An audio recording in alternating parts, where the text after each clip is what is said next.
Hi guys, this is Jennifer over at Jen-Ken Kilns. I'm the main technician here, and today we're going to be showing you how to change an element in your ProFusion 16 glass kiln.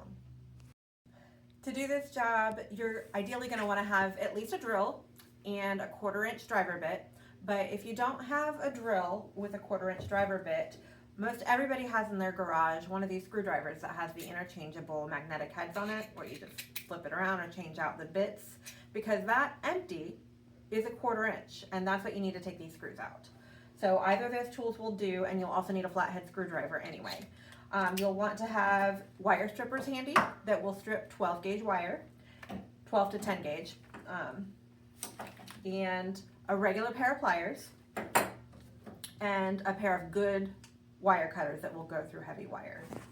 So with your parts order, you'll have received at least an element and some scrap fiber blanket and your direction sheet, and you may have received some fresh connectors and some fresh pieces of wire, and you'll use those as needed.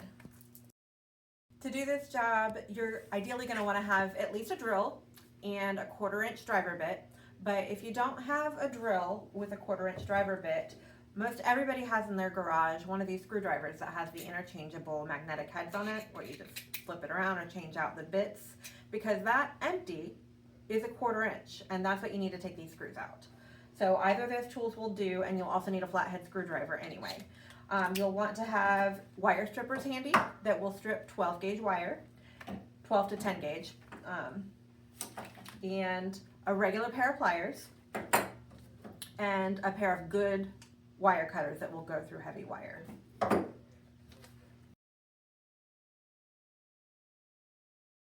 Okay, so this is a job that normally takes me 15 or 20 minutes. If you've never done it before in your life, it might take you 30 or 45.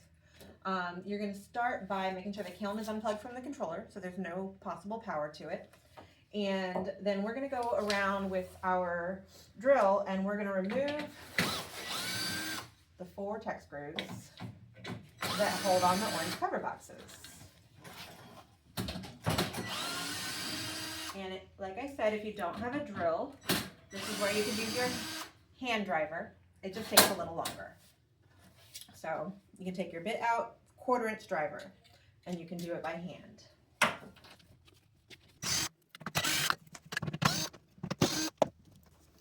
Hang on to your Tech screws for putting it back together.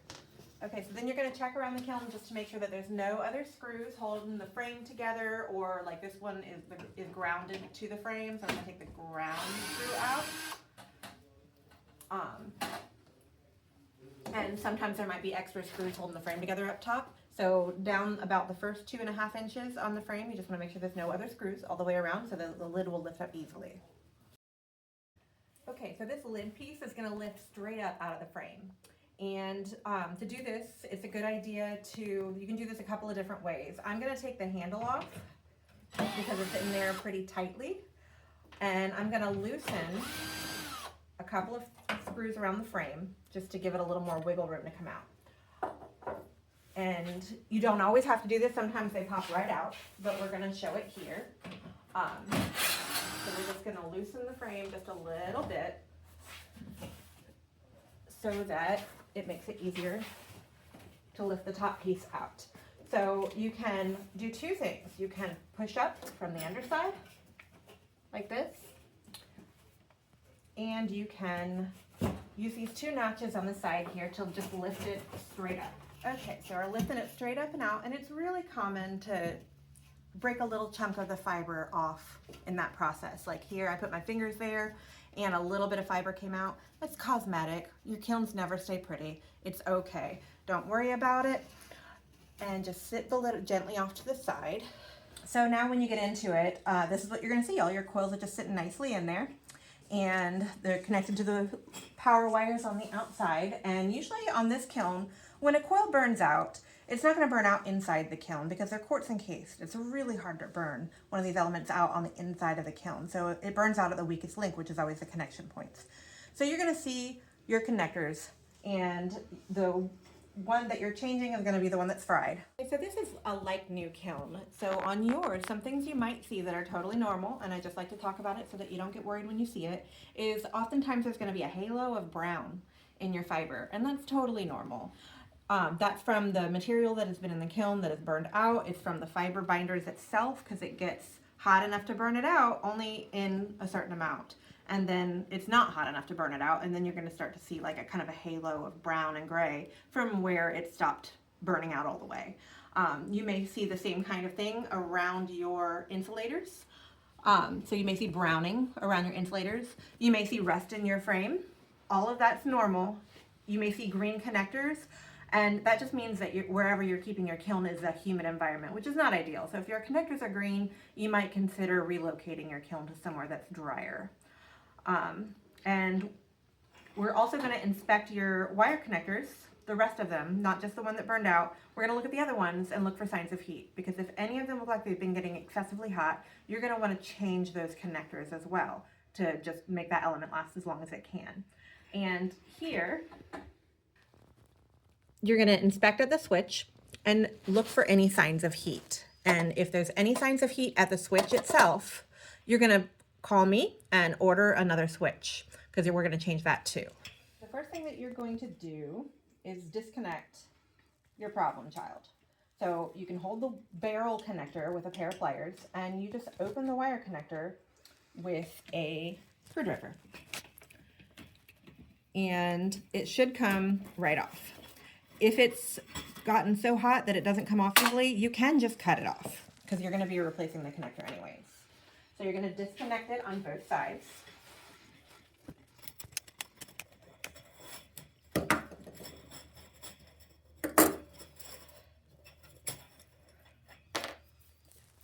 A lot of times the tails will be bent at an angle, and you can't pull them off. So if that's the case for you, if your tail is bent at an angle, you're just going to cut it off flush at the porcelain insulator to get the bend out of it. And you're going to pull off your porcelain insulators and set them off to the side, because you're going to need them when you put it back together. And you may see blackening and soot around your insulators, and that's fine. That's completely normal. What's not okay is if there's metal debris stuck in the white porcelain insulators, and if that's the case, we're going to replace them. The element in through the side where the notch is, and you're going to gently wiggle the tail straight up and out. And you see how I've actually chipped the tube, which is a common thing that can happen if you bend the coil tail against it too much. As long as it's only the part that sits in the notch, it's not a problem at all. It's just cosmetic. If you chip it out in the kiln, you usually want to replace the tube. Okay, so you'll notice here that your wire that we unhooked from the element tail is just got a scraggly end now. It's just got a scraggly end now. So we are going to trim back these wires, and if there's any heat damage, any discoloration, if the wire's brittle, you're going to cut it back. We always send them a little long, so there's enough to do this a couple times over the years. You're going to cut it back till the damaged part is gone. But in this case, our wire is great. We're just going to make a nice compressed end, because we want the wire that we hook back up to the coils to be nice and compressed. So we're going to restrip that.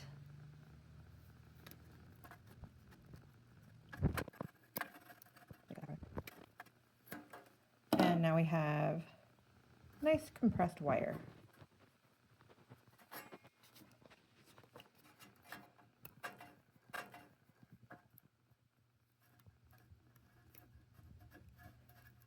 It's just I like to get the fabric out of the way, so I have easy to get to. So we stripped back the wire on the other side too, and we took the old coil out of our quartz tube, and now we're just going to string the new one in, and we want to have it centered in the tube. And when you go to put it back in, if you chip your tube, you just want to have that chip upward and not resting on the fiber. So we're going to slide it in that hole. And then we're gonna bring it in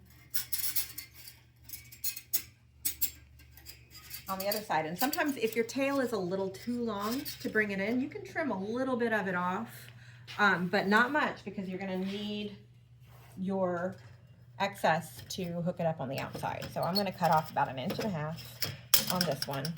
And the tail lengths are different, so it's gonna be different for you. With our hand cut.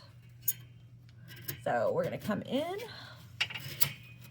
and go straight down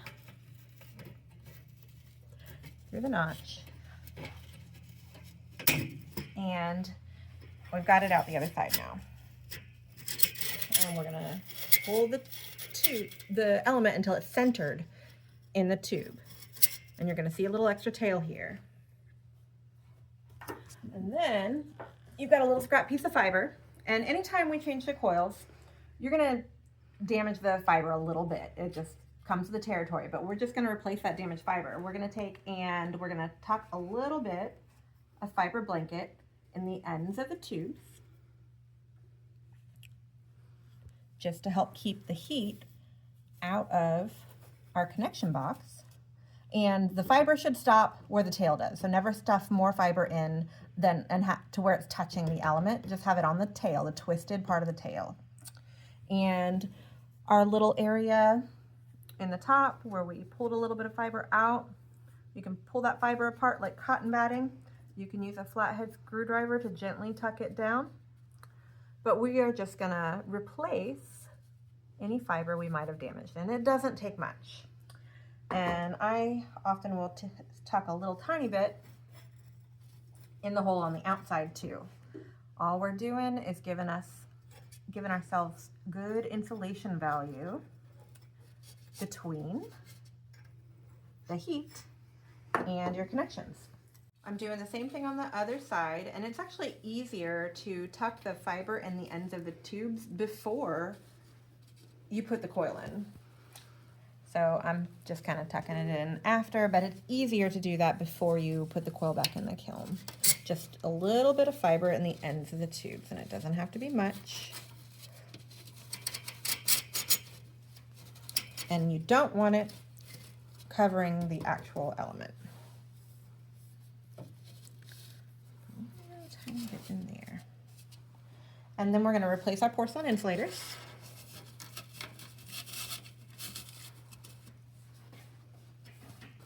And we're going to try to pay attention and keep the element centered in the tube. Then we're going to start hooking everything back up. So I'm going to string my connector on. And I like to bend my tails a little bit down and away from the heat. And it's not much, it's just a slight bend, so that the wire connector is not directly in front of the hole where the heat comes out.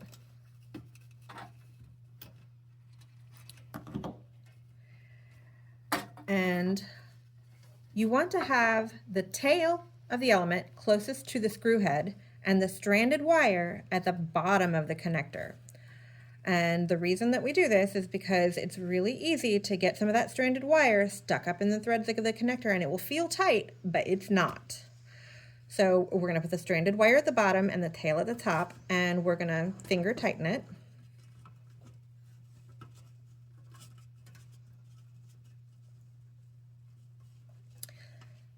And then we're gonna come back with our pliers and our screwdriver, and you're gonna hold the barrel of the connector and you're gonna tighten it to hand tight. You can also over tighten it. So we want to make sure that it is good and tight, but you don't want to tighten it so hard that you pinch or break off the strands from the stranded wire. So you're gonna come in, and for most, unless your hands are really strong, good hand tight is all you need.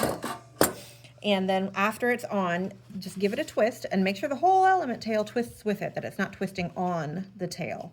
And then give your wire a pull back and make sure everything is tight and secure, and you're good to go on that side. And we're just gonna come repeat the same thing on the other side. All right, now we're ready to put the lid back on, and we are just gonna sit it flat. It'll only go in straight, so you gotta get it going straight. But once you get it going, you can just drop it and it'll sit right in. And if you chipped up the top side too bad, you can always flip it over and make that the inside if it looks better. But like I said, kilns never stay pretty. It doesn't matter. As long as the insulation is there, we're happy. If there's any really large chunks out of it, you can use your fiber blanket to tuck in those places, just to help with the insulation. But it has to be a pretty big chunk out of it to affect anything. So we're gonna put our lid back on, and then we're gonna start reassembling.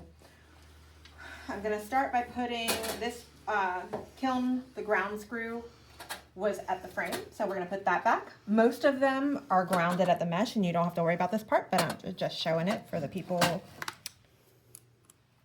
who need it.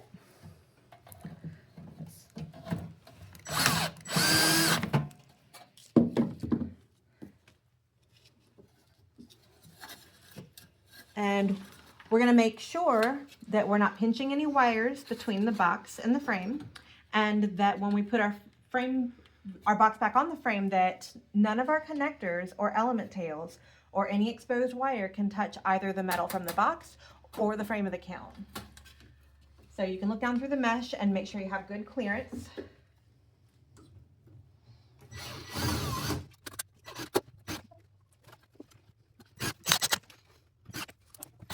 And then start putting our handle back on. And these handles are shot onto each kiln by hand by our kiln builders. So yours is going to line up a certain way. So just make sure you have it on the right way, because your holes won't line up.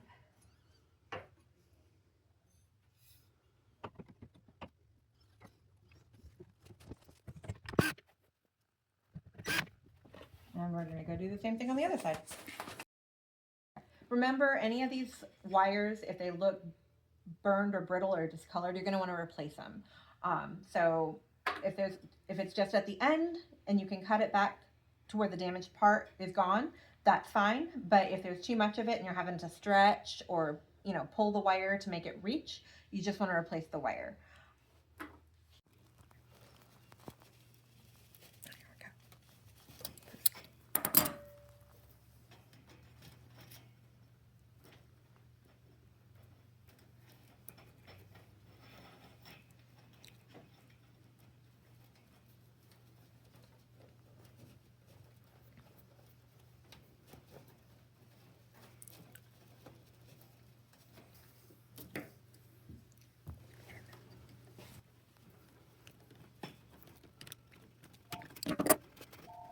Under the tube.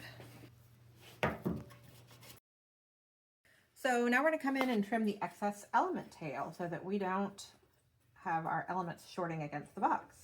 So you can move the wire out of the way, and all you're going to do is trim it as closely as you can with your wire cutters. You just need a good pair of wire cutters and give it a squeeze.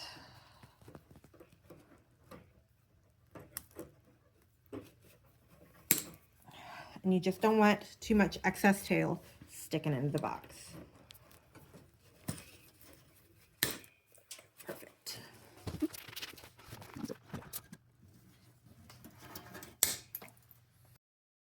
You should have a little piece of fiber that when you put the side box with the switch in, it's going to go right back here between the kiln and the switch, just to protect the switch from heat.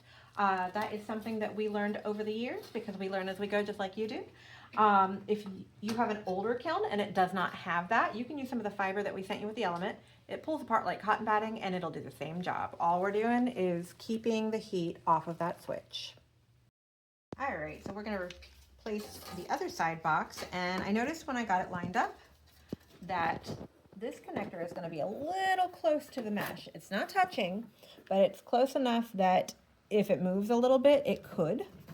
So all I'm going to do is tuck a little fiber blanket underneath it just to make sure that no matter what happens, this connector cannot touch the mesh. You never want to stuff too much fiber in here because you don't want to affect the airflow in the box.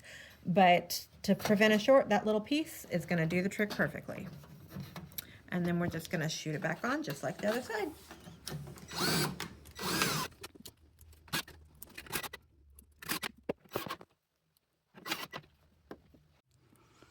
All right, our little kiln is all buttoned back up and ready to plug in and test. If you run into any trouble at all doing this job, just give me a call. We're here Tuesday through Friday, 8 a.m. to 4 p.m. And my name is Jennifer. I'm usually the one that you'll talk to. And I'm always happy to help other artists do their thing. Thanks for watching.